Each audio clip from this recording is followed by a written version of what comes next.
Doctor walks into a diner and freezes when he sees his pregnant ex-wife serving food. Dr. Michael Anderson pushed open the glass door of the small diner with the confidence of someone used to the finest restaurants in New York City. Beside him, Jennifer adjusted her red dress, which had cost more than many people earned in a month. "Michael, are you sure you want to eat here?" she asked, glancing around with mild disdain. "We could go to that Italian place you love so much." He was about to answer when his eyes locked onto the woman walking toward their table, carrying a tray. The world stopped. His heart raced so violently that for a moment he thought he might be having a heart attack. It was Emily. His ex-wife stood just a few feet away wearing a simple employee uniform, but that wasn't what paralyzed him. It was the round belly protruding beneath the light fabric, unmistakably showing an advanced pregnancy. Emily paused mid-step when she saw him. The plate in her hand trembled slightly, but she steadied herself. For a few endless seconds they stared at each other in silence, as if the rest of the world had vanished. "Good afternoon," she finally said, her voice controlled, the same tone Michael knew so well, the one she used when hiding her deepest emotions. Jennifer immediately sensed the tension. Her eyes darted between Michael and the waitress, picking up on something she couldn't quite grasp. "Michael?" she called, touching his arm. "Are you okay? You look like you've seen a ghost." Emily approached the table, maintaining her professional demeanor, but Michael could see her hands shaking slightly as she arranged the plates. "What would you like to order?" she asked, avoiding direct eye contact with him. He couldn't speak. His mind was in complete turmoil. When had he last seen her? Over a year ago, during their divorce paperwork signing. And now here she was, pregnant, working at a simple downtown diner. Michael began, but the words failed him. Jennifer, impatient, took charge. "We'll have 2 business lunch specials and 2 still waters," she said, watching Michael's reaction closely. Emily jotted down the order on her notepad, but as she turned to leave, she stumbled slightly. Michael instinctively rose to steady her, but she recovered on her own. "I'm fine," she said quickly, refusing his help. "Emily," Michael finally found his voice. How are you?" She looked at him with an expression mixing surprise and hurt. "Working," she replied simply before walking away toward the kitchen. Jennifer crossed her arms and gave him an icy stare. "Who is that woman? And why are you acting so strange?" Michael sat back down, running his hands through his hair. How could he explain to his fiancée that he had just run into his ex-wife? How could he admit he'd hidden his previous marriage? "Jennifer, I can explain." "Explain what?" she cut in. "You know that waitress?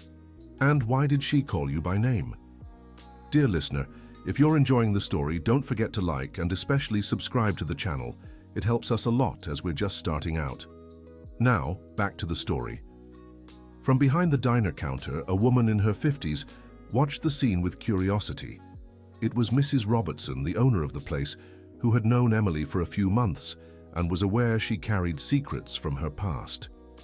"Doctor," Mrs. Robertson called, approaching the table. "Is Emily okay? She seems a little shaken." "You know her?" Michael asked, still processing the situation. "Of course, she's worked here for 5 months. A hard-working girl, never misses a day, never complains." "But she never talked about the baby's father," Mrs. Robertson lowered her voice. "Works herself to the bone to save money for when the baby comes." Jennifer listened with growing impatience. "Michael, you're going to tell me right now who this woman is or I'm leaving." He took a deep breath. There was no escaping the truth anymore. She's my ex-wife." The silence that followed was deafening. Jennifer turned pale, then red with anger. "Your ex-wife," she repeated, raising her voice. "You never told me you were married." "Jennifer, please, lower your voice," Michael pleaded, glancing nervously around. "Don't tell me to lower my voice," she shouted, standing up. "How long ago did you divorce?" "1 year and 3 months, he admitted. The other diner customers began staring at them. Emily appeared at the kitchen entrance, clearly disturbed by the argument. "And the baby?" Jennifer asked, pointing at Emily. "Is it yours?" "I don't know," Michael answered honestly. "We broke up over 1 year ago. Emily walked over to the table, her face flushed with embarrassment. "Please, stop this," she said quietly. "Though you're disturbing the other customers." "No, I won't stop," Jennifer snapped. "I want answers. Is that baby my fiancé's?" Emily looked directly at Jennifer for the first time. "No," she said firmly. "The baby isn't Michael's. We split up over a year ago, like he said." "Then whose is it?" Jennifer pressed. "That's none of your business," Emily replied, maintaining her dignity despite the awkward situation. Michael watched the exchange between the two women, feeling completely lost. Part of him was relieved to know the baby wasn't his, but another part felt a strange pang, almost like disappointment. "Emily," he said softly, "can we talk? Alone?" "No," Jennifer said flatly. "If you're going to talk, I'll be there. I'm his fiancée, after all." Emily sighed and pulled up a chair. "Fine, but make it quick. I have to work." Michael looked at her, noticing how tired she seemed. Her skin was paler than he remembered, and dark circles shadowed her eyes. "Are you okay?" he asked with genuine concern. "You look exhausted." "I work double shifts," she said simply. "I need to save up for when the baby comes." "Double shifts?" Michael was surprised. "That's not good for someone who's pregnant." "Since when do you care about pregnant women?" Emily shot back bitterly. "You made it very clear during our marriage that you never wanted kids." Jennifer looked at Michael in shock. "You don't want kids? You never told me that." The tension at the table grew. Michael felt cornered, with painful secrets from his past being exposed. "Things change," he told Jennifer. "People change their minds."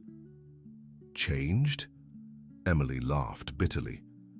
"You had a vasectomy, Michael. You said you never wanted children, that your career was more important than any family." The shock on Jennifer's face was unmistakable. She stared at Michael as if seeing him for the first time. "You had a vasectomy?" she asked quietly. "Jennifer, I can explain." "Explain what?" She stood up again. "That you lied about everything? That you hid being married? That you don't want kids? That you had a vasectomy?" Emily stood too, realizing she'd said too much. "I need to get back to work," she said, trying to distance herself from the mess she'd unintentionally caused. But as she turned, she stumbled again, this time losing her balance completely. Michael moved quickly to catch her, gripping her arms. For a moment, they stood very close, and he could smell the faint perfume she always wore, mixed with the scent of diner food. "You need to sit down," he said, worried. "You're not well." "I'm fine," she insisted, but her weak voice contradicted her words. Jennifer watched the scene with growing jealousy, noticing the familiarity with which Michael touched his ex-wife. "Take your hands off her," she ordered.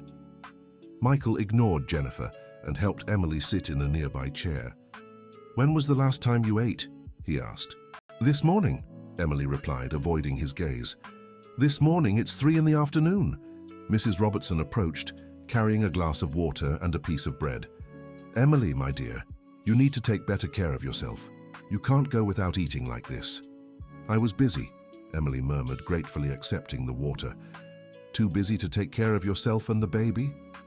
Michael couldn't hide his irritation. "You've always been stubborn, but this is irresponsible." Emily's eyes filled with tears, but she held them back. "I don't need a lecture from you," she said. "You lost the right to worry about me when you decided your clinic was more important than our marriage." "That's not fair," Michael defended himself. "Fair?" Emily laughed bitterly. "You know what's not fair.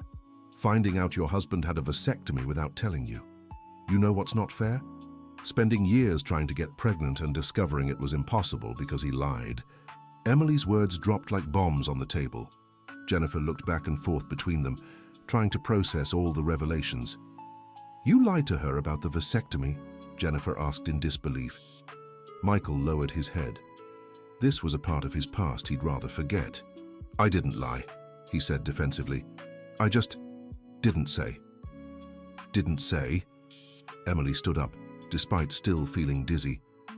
"I spent years thinking something was wrong with me. I took dozens of tests, hormones, went through painful treatments." "Emily, please," No, she interrupted. You let me believe I was the problem. You let me blame myself for not being able to give you what you didn't even want. Jennifer watched the argument with a mix of shock and growing anger. Each revelation made her question everything she thought she knew about Michael. Why would you do that to her? Jennifer asked, surprising herself by defending Emily. Michael looked at the two women, feeling the weight of his past choices. I thought I was protecting our marriage, he finally said.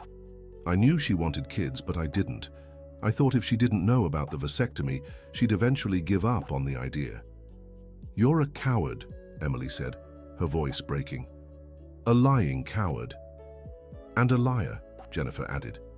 If you could lie to her about something so important, what's to stop you from lying to me too? Michael felt like he was sinking in quicksand.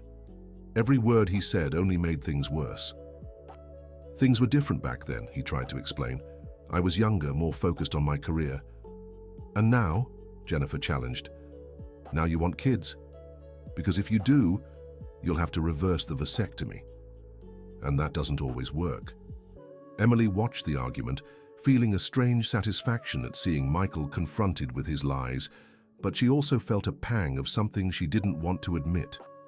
Jealousy, hurt, or maybe just the bitterness of seeing he was willing to consider having kids with someone else when he never wanted them with her. Suddenly, she felt a sharp contraction and involuntarily placed a hand on her belly, wincing in pain. Emily, Michael noticed immediately. What's wrong? Nothing, she said, trying to brush it off. Just the baby moving. But another contraction came, stronger than the first, and this time she couldn't hide the pain. That's not normal, Michael said, his doctor's instincts kicking in. Are you having contractions? No. I don't know, admitted Emily, clearly frightened. How long have you been feeling this? Since last night. But I thought they were just Braxton Hicks contractions. Michael stood up immediately. We need to take you to the hospital. Now. I can't, protested Emily. I have to work. Mrs. Robertson is counting on me. Forget about work, said Michael firmly. You could be in premature labor. Mrs. Robertson, who had heard everything, quickly approached. Sweetheart, go to the hospital right now. Don't worry about work. Jennifer watched the scene with an unreadable expression. Part of her wanted to leave and forget the whole situation, but another part was curious to see how things would unfold. I'll call a cab, said Michael, already grabbing his phone. No, said Emily, trying to stand up on her own. I don't need your help. Another contraction hit her, this time stronger, making her double over in pain. Michael held her by the shoulders. Stop being stubborn, he said. Your life and the baby's could be at risk. His words echoed through the diner, making everyone realize the gravity of the situation. Emily looked at Michael, and for a moment all the hurt and resentment gave way to fear. I'm scared, she admitted quietly. I know, Michael said softly, but I'll take care of you. Trust me. Jennifer watched their interaction, noticing the intimacy that still existed despite all the time and pain between them. A pang of jealousy struck her, but she pushed it down. My car's outside, she said unexpectedly. It's faster than waiting for a cab. Michael looked at her gratefully. Thank you, Jennifer. They helped Emily up and slowly walked toward the exit. Mrs. Robertson followed them to the door. Sweetie, call me as soon as you know anything, she said, gently touching Emily's arm. And don't worry about anything here. In the car, Emily sat in the back seat with Michael beside her, monitoring her contractions. Jennifer drove in silence, occasionally glancing in the rearview mirror. Contractions are coming every 5 minutes, Michael noted. We need to get to the hospital quickly. I'm driving as fast as I can, Jennifer replied, but she pressed the accelerator a little harder. Emily squeezed Michael's hand during a particularly strong contraction, and he felt an unexpected wave of protectiveness. It'll be okay, he murmured. You're strong. You always have been. She looked at him through tears of pain, and for a moment, they were just Michael and Emily again, the couple who once dreamed of building a family together. Dear listener, if you're enjoying the story, don't forget to like and especially subscribe to the channel. It really helps us as we're just starting out. Now continuing. The hospital was busy when they arrived. Michael helped Emily out of the car while Jennifer looked for a parking spot. "Dr. Anderson." A nurse recognized him at the entrance. "What brings you here? You're not on duty today." "This is an emergency," Michael explained. "Pregnant, 34 weeks, regular contractions for over 12 hours. The nurse immediately brought a wheelchair, and they took Emily straight to the obstetric emergency room. "I'll examine you now," said Michael, but Emily shook her head. "I'd prefer another doctor," she said, still panting from contractions.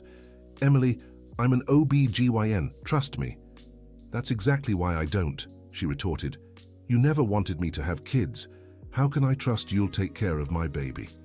Her words hit him like a punch. Michael stepped back, realizing she was right not to trust him. "Dr. Williams is on duty," the nurse said. "He can examine her." While waiting for the other doctor, Jennifer entered the room, observing the dynamic between Michael and Emily.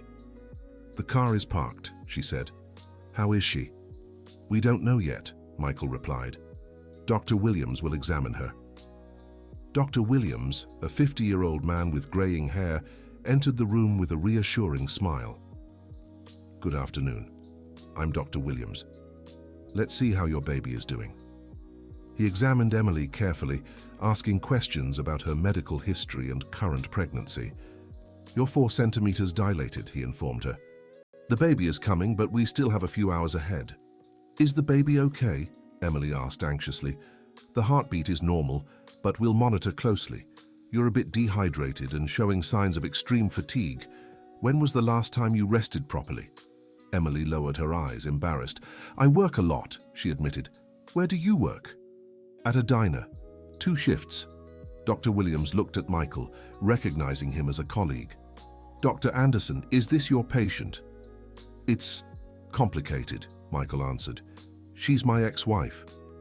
The surprise on Dr. Williams's face was evident, but he maintained his professionalism. "I see. Well, I'll need some information about your medical history. Do you have the prenatal test results?" Emily hesitated before answering.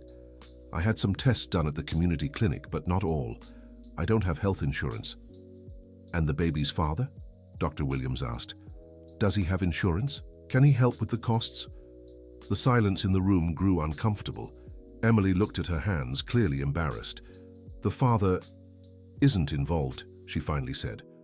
Michael felt a strange curiosity about who the baby's father might be, but he knew he had no right to ask.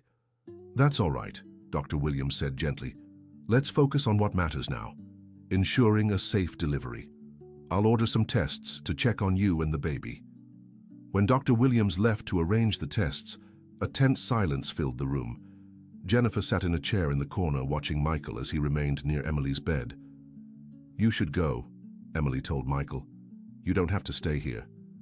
"I want to stay," he replied, "until I know you're okay." "Why?" she asked, genuinely curious. "Why do you care?" Michael thought for a moment before answering. "Because you were once important to me, and even if things ended badly between us, I still care about your well-being." Jennifer shifted in her chair, uncomfortable with the conversation. "Michael, maybe we should go," she suggested. "Let her rest." "No," Emily said unexpectedly. "He can stay if he wants. Actually," she hesitated, "I'd feel better if he stayed. He's a doctor. He knows about these things." Jennifer looked at her in surprise. "You want him to stay?" "I'm scared," Emily admitted. "I've never had a baby before. What if something goes wrong?" Michael stepped closer to the bed and hesitantly touched her hand. "Nothing will go wrong," he said softly. "Dr. Williams is excellent, and I'll be here if you need me." A nurse entered with a clipboard full of forms. "We need you to fill these out," she told Emily. "Personal information, emergency contact, health insurance." Emily stared at the papers blankly. "I don't have health insurance," she repeated. "And for the emergency contact," she hesitated. "How you can put my name," Michael offered, "and my number." "Michael," Jennifer called, a warning in her tone. "Are you sure about this?" He looked at his fiancée, then at Emily. "I'm sure." Emily stared at him in surprise. "Why would you do that?" Because you shouldn't have to go through this alone, he answered simply. The nurse took down the information and left. A few minutes later, Dr. Williams returned with the initial test results. We have some problems, he said seriously. Your blood pressure is high and the blood tests show signs of preeclampsia. What does that mean? Asked Emily, frightened. It means we'll need to speed up delivery, explained Dr. Williams, and monitor you and the baby very closely. It's a serious condition. Michael stood up from his chair, alarmed. How serious? He asked. Very serious, replied Dr. Williams. If not treated properly, it can cause seizures, brain damage, or fatal complications. The fear on Emily's face was clear. She squeezed Michael's hand. Will I be okay? She asked in a shaky voice. We'll do everything we can, Dr. Williams promised. But I need to be honest with you. This is a high-risk situation. We'll need to perform an emergency C-section. Now? Asked Emily.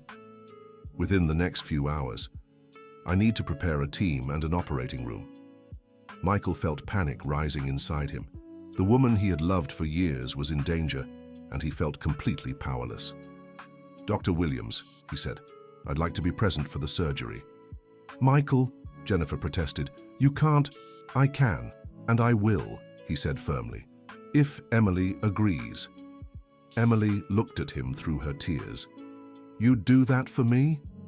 I would, he answered without hesitation.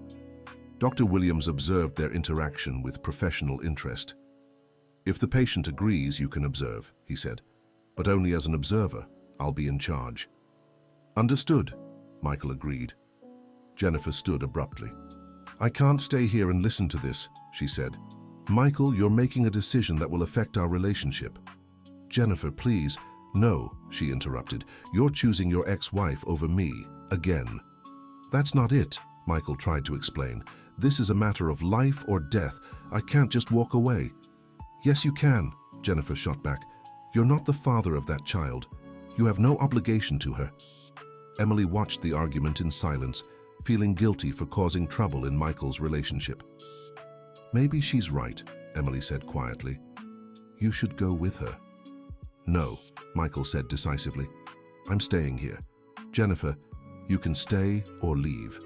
Your choice. Jennifer stared at him for a long moment, then grabbed her purse. I'm leaving, she announced, and when you're done playing hero, call me, if I'm still interested in talking. She walked out of the room without looking back, leaving Michael and Emily alone. I'm so sorry, Emily said. I didn't mean to cause problems between you. You didn't cause anything, Michael assured her. The problems were already there. They just came to the surface today. A strong contraction made Emily wince in pain, reminding them of the urgent situation. Michael, she said when the pain passed, I need to tell you something about the baby. He moved closer, giving her his full attention. What is it? The father isn't who you think. In fact, I don't even know exactly who he is. Michael was confused. What do you mean you don't know? Emily took a deep breath, preparing to share a story she had never told anyone. After we divorced, I was in a really bad financial situation. My mother got sick, needed surgery, and I didn't have the money to pay for it. Michael listened silently, feeling a pang of guilt. Go on, he encouraged. I found an ad online about egg donation. They paid well, and I desperately needed the money. Emily, let me finish, she pleaded. I went to a fertility clinic and applied as a donor. I went through all the tests, all the procedures. It was supposed to be simple. I would donate eggs to couples who couldn't have children, get the money, and that would be it.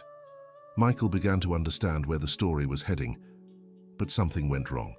Very wrong, she confirmed. There was a mistake in the procedure. Instead of just extracting my eggs, they also inseminated me. By accident. By accident. Michael couldn't believe it. How is that possible? Apparently there was confusion between two procedures happening on the same day.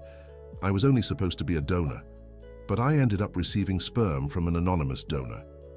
Michael sank heavily into his chair, processing the information. And you only found out later. Weeks later, when I started feeling pregnancy symptoms. I took the test. It was positive, and I couldn't understand how. When I went to the clinic, they admitted the mistake. My God, Emily, Michael ran his hands over his face. This is a serious medical error. You could sue them. I thought about it, she admitted, but they offered a settlement. They'd cover all the pregnancy and delivery expenses plus compensation for the mistake. And you accepted? I was going to, she said, pausing. But then something changed. What changed? Emily placed her hand on her belly, where the baby was moving. I started feeling the baby move. I began imagining what it would be like to hold them in my arms, and I realized I wanted to keep this baby. Michael looked at her with a mix of admiration and sadness. So you turned down the settlement? I refused the part about giving the baby up for adoption, she explained. But they withdrew the offer to cover the medical expenses. They said if I wanted to keep the baby, I'd have to pay for everything myself.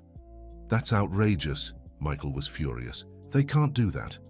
They can and they did, Emily said bitterly. And that's why I'm working double shifts trying to save up for the delivery. Michael felt anger rising inside him. The thought of Emily going through all this alone, working herself to exhaustion to pay for a mistake that wasn't even her fault, made him livid. What's the name of the clinic? He asked. Why? Because I'm going to sue them, he said firmly. This is serious medical negligence. Michael, I don't have money for lawyers. I do, he interrupted, and you won't pay a cent for this delivery. I'll take care of it. Emily looked at him with tears in her eyes. Why would you do this for me, after everything that's happened between us? Michael thought about the question, searching for an honest answer. Because you don't deserve to go through this alone, he finally said. And because I'm partly to blame for this whole situation. You're not to blame for me getting pregnant by accident. No, he agreed, but I am to blame for you feeling so financially desperate that you had to undergo a procedure like this. The silence that followed was broken by Dr. Williams entering. Let's get you prepped for surgery, he announced. Your blood pressure keeps rising, and we can't wait any longer. Fear returned to Emily's eyes. Will everything be okay? She asked. I'll do everything in my power to make sure it is, Dr. Williams promised. Dr. Anderson, do you still want to observe? Yes, Michael answered without hesitation. They began preparing Emily for surgery, explaining the procedures and risks involved. Michael put on surgical scrubs and got ready to observe the operation that would determine the future of Emily and her baby. Dear listener, if you're enjoying the story, don't forget to like and especially subscribe to the channel. It helps us a lot as we're just starting out. Now continuing. In the operating room, Michael watched as Dr. Williams and his team worked with precision and care. Emily was conscious but under local anesthesia, allowing her to hear and speak during the procedure. How are you feeling? Asked Michael, holding her hand. Scared, she admitted, but happy you're here. I'm going to see the baby being born, he said, surprised by the emotion he felt. It's strange, isn't it? Emily remarked. You, who never wanted kids, being the first to see my baby born. Michael thought about it. It really was strange. Throughout his marriage to Emily, he had been firm in his decision not to have children.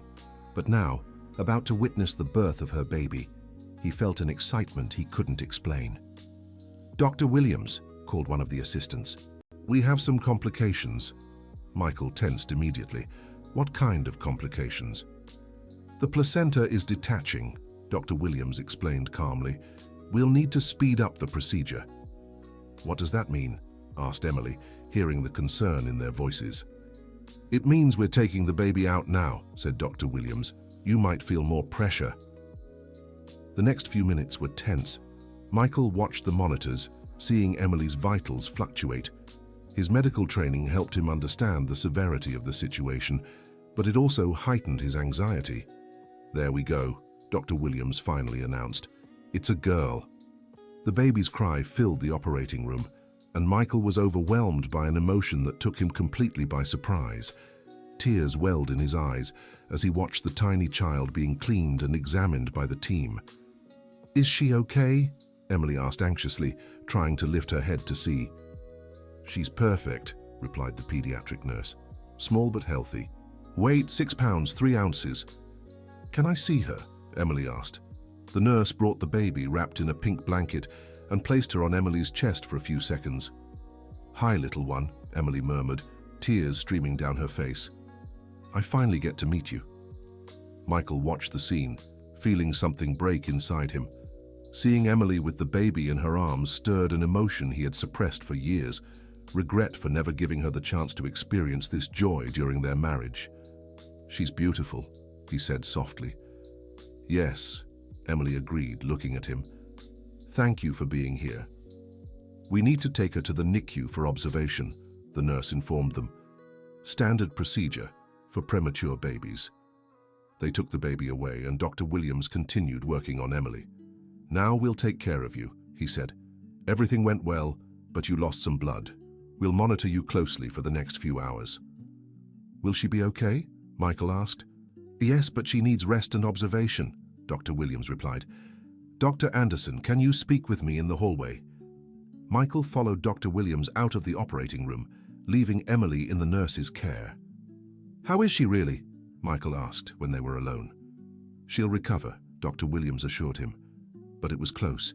If she had waited a few more hours to come to the hospital, it could have been fatal. Michael felt a chill. Fatal.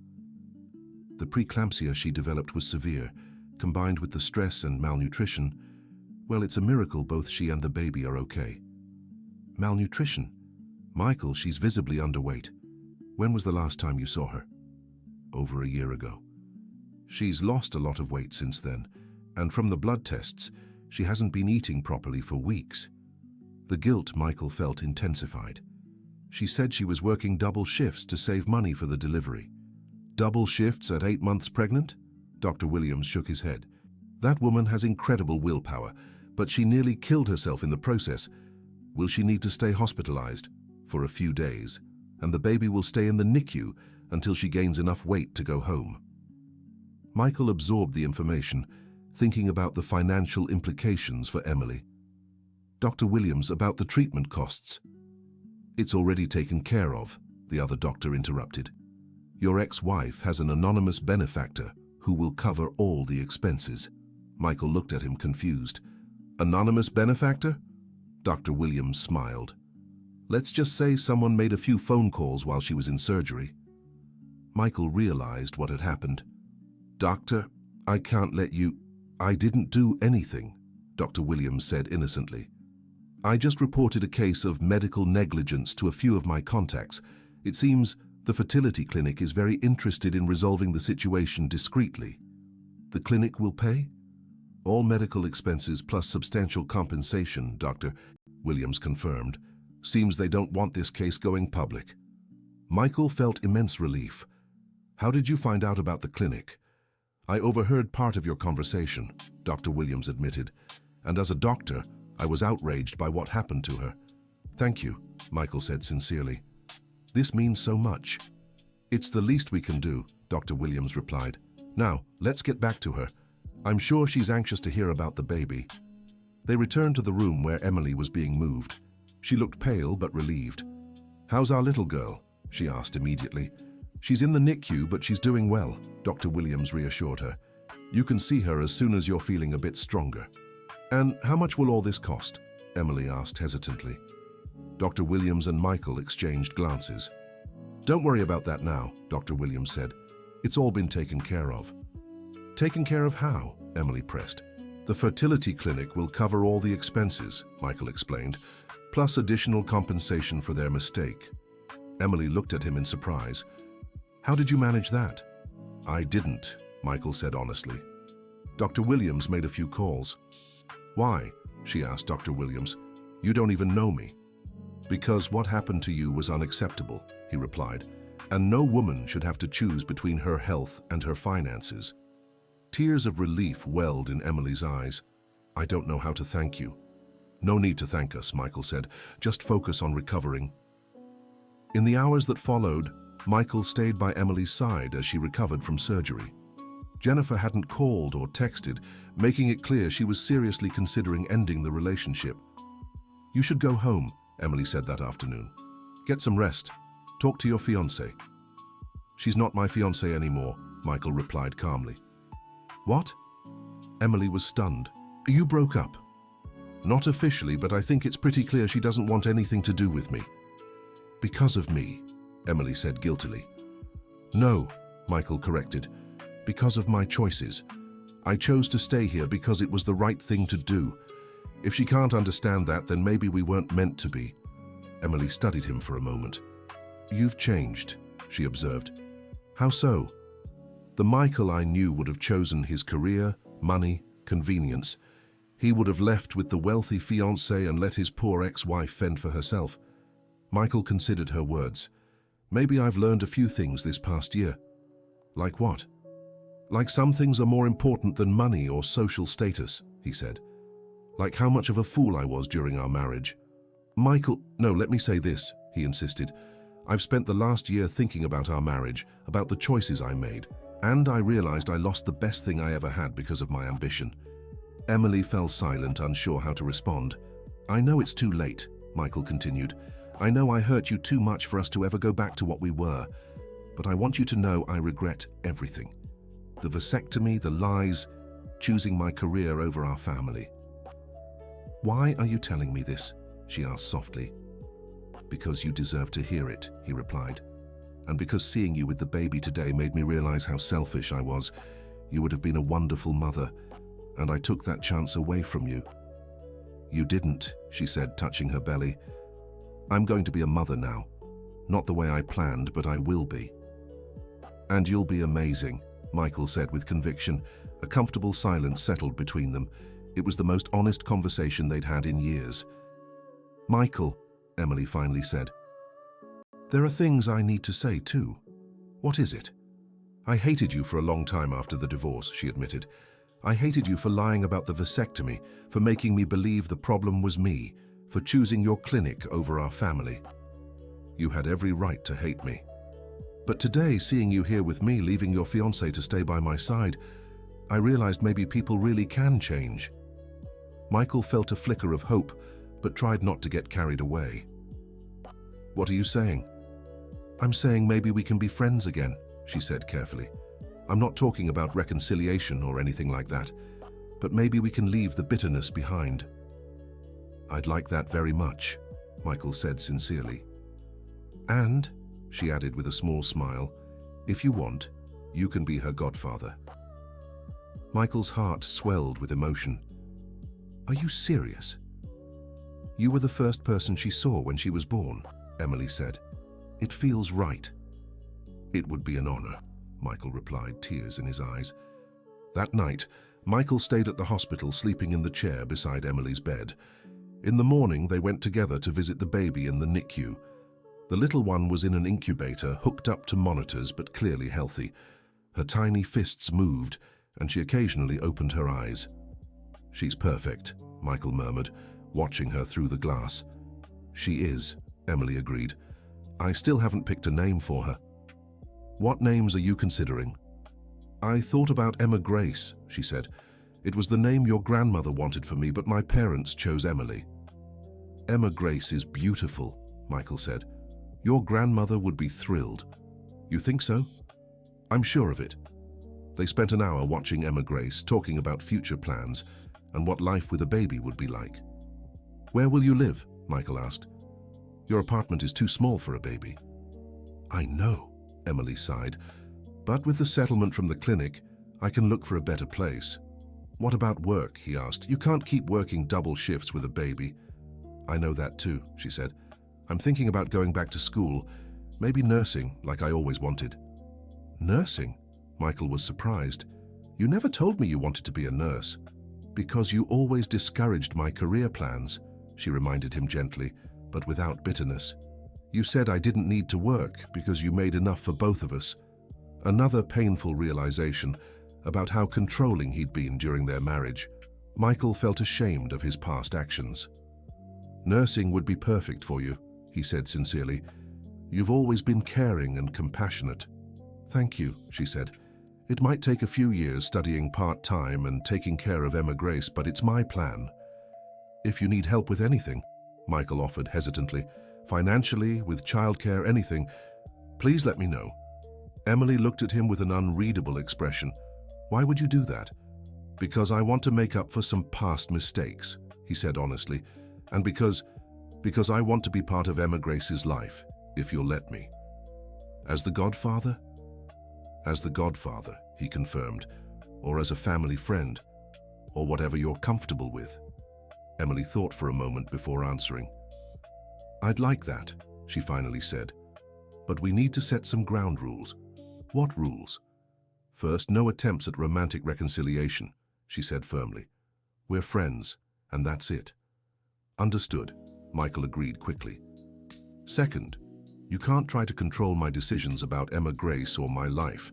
I decide what's best for us, of course.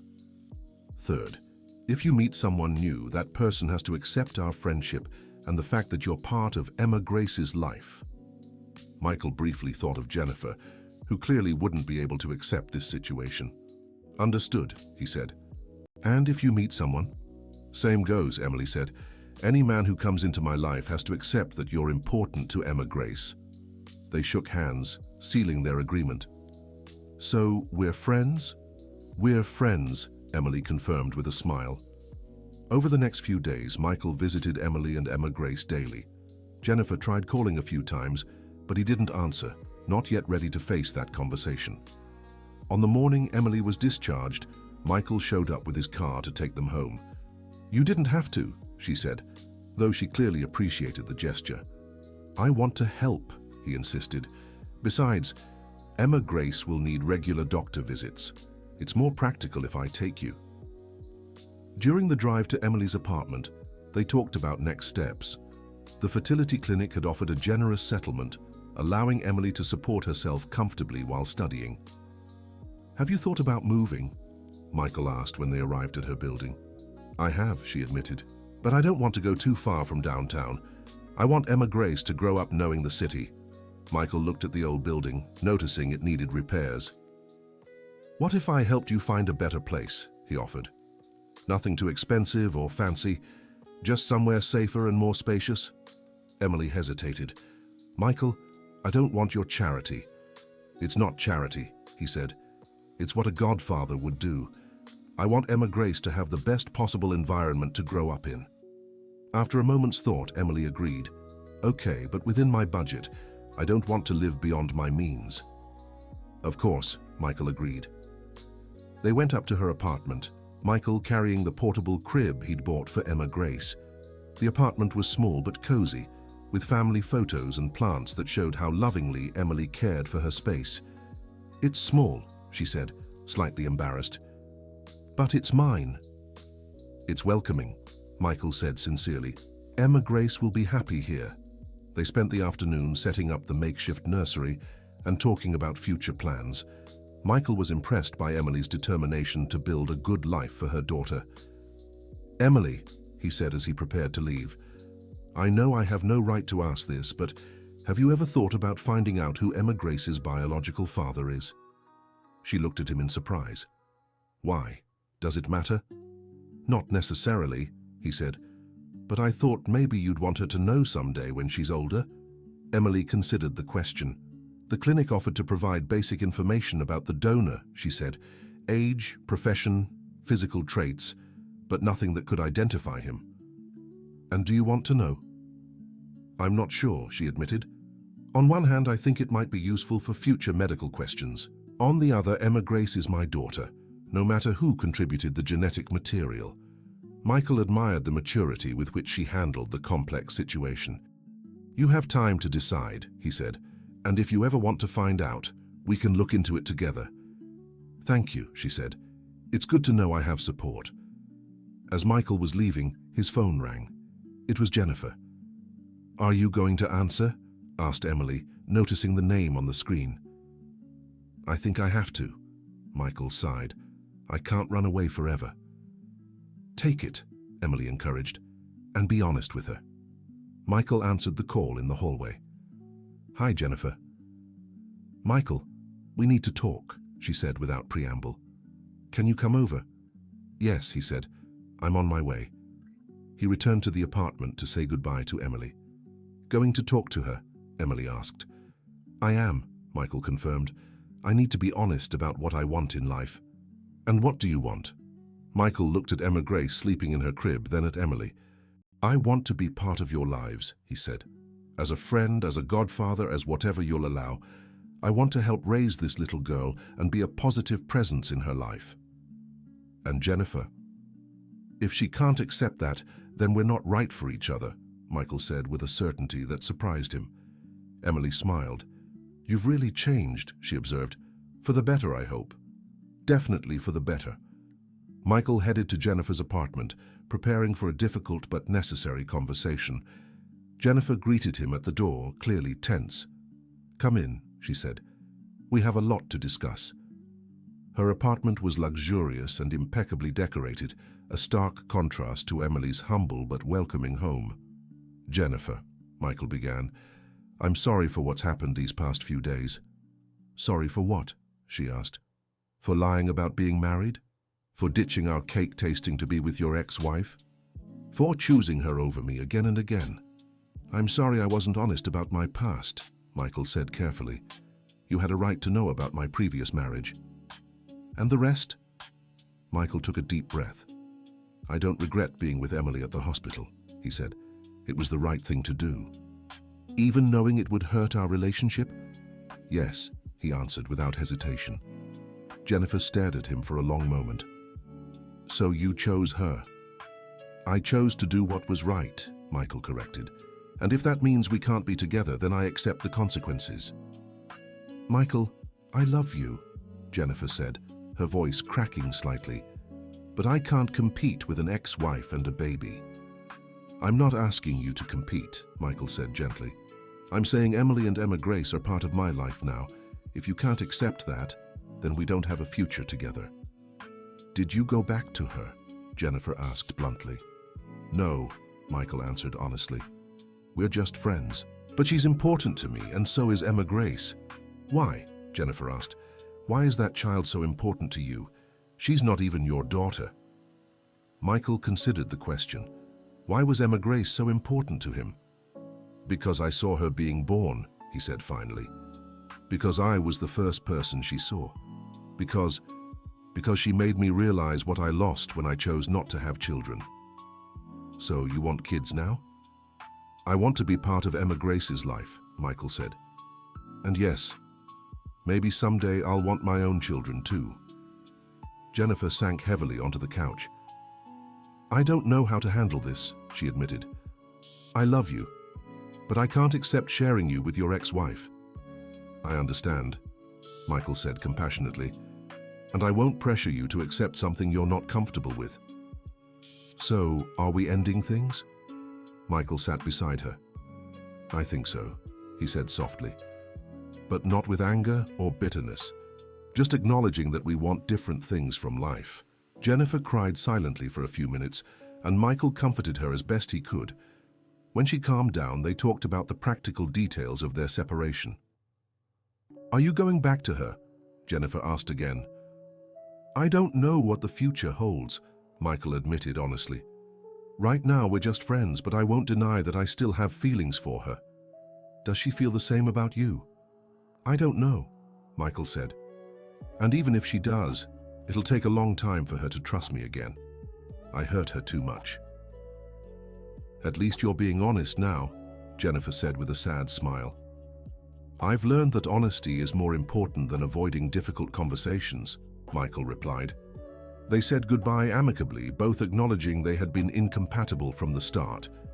Michael felt sad about the separation, but also relieved to be honest about his feelings and priorities. In the following months, Michael became a constant presence in Emily and Emma Grace's lives. He visited them several times a week, took Emma Grace to doctor's appointments, and helped Emily with practical tasks like grocery shopping and organizing the apartment. Emily enrolled in a nursing course and began studying part-time. Michael offered to watch Emma Grace during her classes, and she gratefully accepted. "You're an excellent babysitter," Emily teased one day, finding Michael asleep on the couch with Emma Grace napping on his chest. "She's easy to take care of," Michael said, slowly waking up. "She only cries when she's hungry or needs a diaper change." "You've learned fast," Emily remarked, carefully picking up her daughter so as not to wake her. "I've had a good teacher," Michael said, looking at Emily fondly. Moments like these became common. Michael and Emily developed a natural partnership in caring for Emma Grace, slowly rebuilding their friendship on trust and mutual respect. "Emily," Michael said one evening after putting Emma Grace to bed, "can I ask you something?" "Of course. Have you ever thought about us?" he asked hesitantly. "About what we could be if we tried again?" Emily studied him carefully before answering. "Honestly, yes, I have," she admitted, "but I'm scared." "Scared of what?"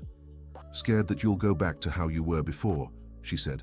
"Scared that your ambition will matter more than our family. Scared of getting hurt again." Michael understood her fears completely. "I've changed," he said, "but I get why you don't fully trust that yet." "It's a lot to process," Emily said. "My life has completely changed these past few months.